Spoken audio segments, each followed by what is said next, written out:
Hi friends, welcome to GJ Creations Simple Crafts.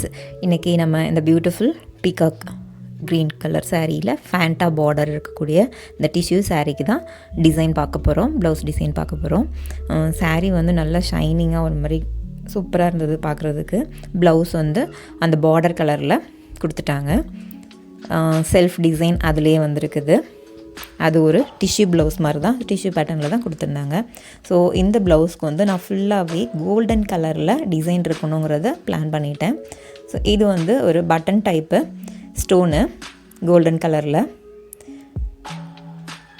இது beads, flat bead. Back side வந்து ஃப்ளாட்டாக இருக்கும். நம்ம இதை ஸ்டிச் பண்ணவும் செஞ்சுக்கலாம், ஒட்டவும் செய்யலாம். நான் இதில் வந்து ஒட்டிட்டு ஸ்டிச் பண்ண தான் போகிறேன். அந்த பட்டனுமே வந்து நமக்கு அதே பேட்டர்ன் தான், நம்ம ஒட்டிட்டு அதை தச்சுக்கலாம்.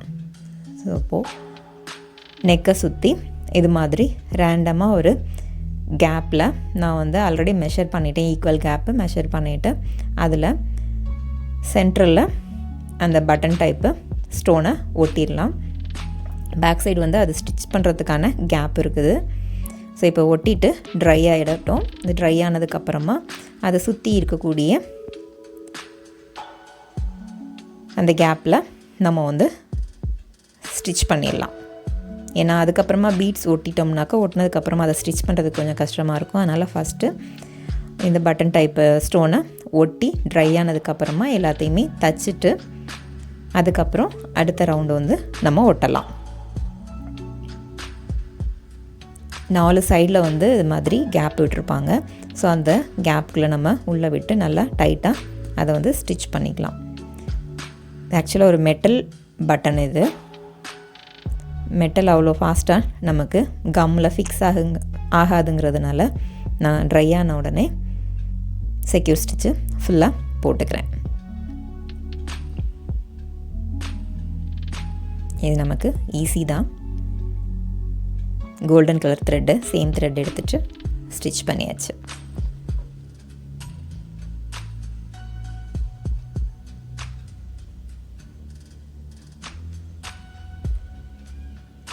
இது கோல்டன் கலரில் டிஷ்யூ ஒர்க் வர்றதுனால வேறு கலர் காம்பினேஷன் வந்தால் நல்லா இருக்காது. அப்படிங்கிறதுனால ஃபுல்லாகவே கோல்டன் கலரே இருக்கிற மாதிரி நான் வந்து டிசைன் பிளான் பண்ணிட்டேன். இப்போது தச்சு முடிச்சாச்சு. ஸோ இப்போ தச்சதுக்கப்புறமா அந்த பட்டனை சுற்றி நம்ம இன்னொரு ரவுண்டு வந்து அந்த ஃப்ளாட் பீடு அதை ஒட்டிடலாம். ஈக்குவல் கேப்பில் நான் ஃபஸ்ட்டு கம் அப்ளை பண்ணிவிட்டேன். கம் அப்ளை பண்ணிவிட்டு அதுக்கப்புறமா அந்த ஃப்ளாட் பீடு ஒவ்வொன்றா நம்ம ஒட்டிடலாம். இது கொஞ்சம் பார்த்து கவனமாக அந்த ஷேப் கரெக்டாக வர்ற மாதிரி நம்ம ஒட்டிடலாம். ஒட்டினதுக்கப்புறமா இதுலேயுமே வந்து 2 சைடு வந்து ஹோல் இருக்கும். ஸோ அந்த ஹோலில் வந்து நம்ம ஸ்டிச் பண்ணிடலாம். ட்ரை ஆனதுக்கப்புறமா செக்யூர் ஸ்டிச் போட்டோம்னா பட்டன் சேஃபாக இருக்கும். ரொம்ப ஈஸி தான், சிம்பிளான ஒர்க்கு. ஆனால் கம்ப்ளீட் பண்ணதுக்கப்புறமா பார்த்தோம்னா நல்ல ஒரு கிராண்டாக ஒரு லுக்கு கிடச்சிச்சு ப்ளவுஸ்க்கு. ஆக்சுவலாக ஃபஸ்ட்டு நான் வந்து பிளான் பண்ணது வேறு ஒரு டிசைன் பிளான் பண்ணேன். அதுக்கப்புறம் டிசைன் பண்ணிகிட்ருக்கும்போதே அப்படியே அது கொஞ்சம் டிசைன் சேஞ்ச் ஆகிடுச்சு. ஸோ ஃபைனல் லுக்கு இந்த டிசைன் ரொம்ப நல்லா வந்தது. நான் ட்ரா பண்ணியிருக்கிறது கூட ஃபஸ்ட்டு வேறு மாதிரி தான் ட்ரா பண்ணியிருக்கேன், பார்த்தா தெரியும் லைட்டாக. ஸோ இப்போ கம்ப்ளீட்டாக ஃபினிஷ் பண்ணியாச்சு. இந்த ஒர்க்கு நமக்கு முடிஞ்சிருச்சு. ஸோ இது முடிச்சதுக்கப்புறமா இது கோல்டன் கலர் ரோப்பு. இந்த கோல்டன் கலர் ரோப்பை வந்து இதை வந்து ஒரு ஃப்ளார் மாதிரியும் அதுக்கு இடையில அந்த கோல்டன் ரோப்பை வச்சு ஒரு கொடி மாதிரியும் டிசைன் போடலான்னு சொல்லிட்டு நான் பிளான் பண்ணியிருக்கேன். ஸோ இப்போ இந்த கோல்டன் ரோப்பை கொடி மாதிரி அதை சுற்றி ஒரு ஃப்ளாரை சுற்றி கொடி பின்னி வர்ற மாதிரி நம்ம இதை ஒட்டிக்கலாம். கொஞ்சம் கொஞ்சமாக நம்ம கம் அப்ளை பண்ணிவிட்டு ஒட்டிடலாம். ஏன்னா இது கொஞ்சம் ஸ்டிஃபான மெட்டீரியலாக இருந்தது. அந்த ரோப்பு ஃபுல்லாக கோல்டன் ஜரியில் வந்து ரோப் ரெடி பண்ணியிருக்காங்க, ஜரி த்ரெட்டில். ஸோ அதனால் ஒட்டிக்கிறது வந்து கொஞ்சம் லேட் ஆச்சு, கொஞ்சம் எடுத்துகிட்டு வந்தது.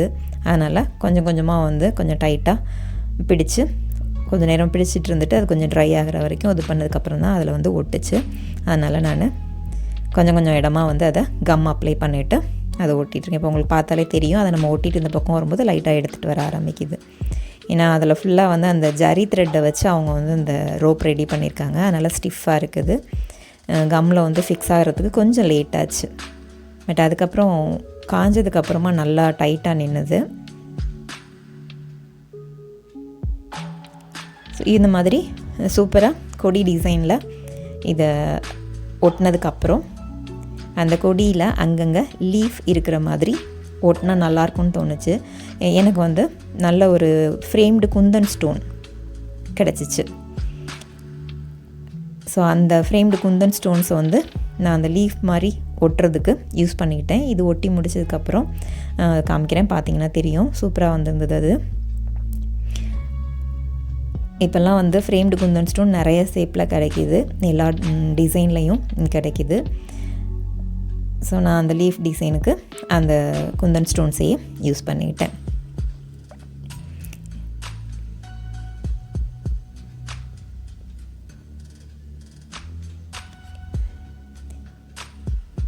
இப்போ பேக் நெக்கில் எப்படி இந்த மாதிரி கொடி டிசைன் கொண்டு வந்தனோ அதே மாதிரி தான் ஃப்ரண்ட் நெக்குமே நான் வந்து கம்ப்ளீட் பண்ணேன். பேக்கில் இது நெக்கு கொடி டிசைன் முடிஞ்சதுக்கப்புறமா பிளாங்காக இருக்கக்கூடிய மற்ற இடங்கள்லாம் வந்து அந்த ஃப்ளாட் பீடையும் அந்த குந்தன் ஸ்டோன் ஃப்ரேம்டு குந்தன் ஸ்டோனையும் யூஸ் பண்ணி சிம்பிளாக ஒரு டிசைனாக வந்து முடிச்சுக்கிட்டேன்.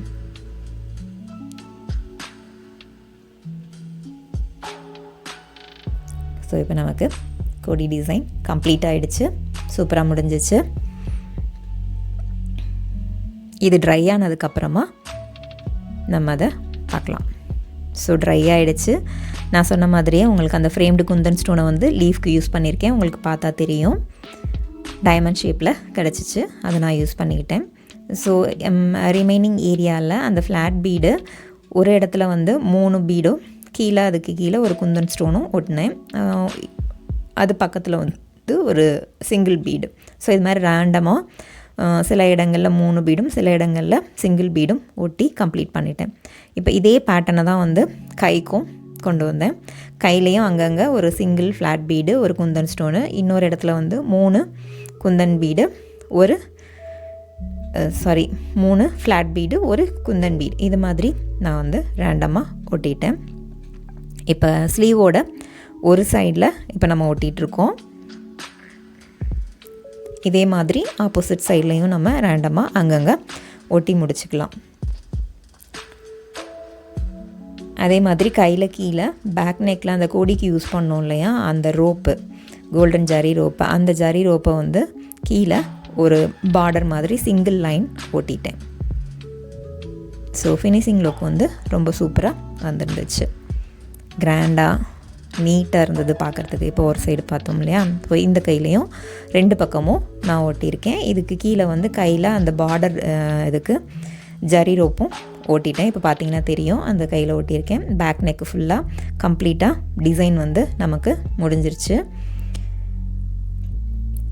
ரொம்ப நீட்டாக வந்திருந்தது, நல்லா ஃபிக்ஸ் ஆயிடுச்சு. எல்லாத்தையுமே வந்து இப்போ நான் வந்து ஒரு ஸ்டிச்சும் பண்ணிட்டேன். இப்போ கையில் நம்ம ஓட்டியிருக்கிறது கை பார்டரில் அந்த ஒரு லைன் வந்து அந்த ரோப் கொடுத்துருக்கேன். அதே ஃப்ரண்ட் நெக்லேயும் சேம் மெத்தடை ஃபாலோ பண்ணி ஒரு கொடி டிசைன் வந்து ஹாஃப் நெக் வரைக்கும் கொண்டு வந்திருக்கேன். ஸோ ப்ளவுஸ் டிசைன் நீட்டாக வந்துருச்சு. கையோட 2 சைட் பொசிஷனும் பார்த்திங்கன்னா இந்த மாதிரி அங்கங்கே ரேண்டமாக சிம்பிளாக அந்த டிசைன் வந்து பார்க்குறதுக்கு நல்லாயிருக்கும். உங்களுக்கு பிடிச்சிருக்குன்னு நினைக்கிறேன். பிடிச்சிருந்தால் லைக் பண்ணுங்கள், ஷேர் பண்ணுங்கள். தேங்க்யூ ஃப்ரெண்ட்ஸ், தேங்க்யூ ஃபார் வாட்சிங்.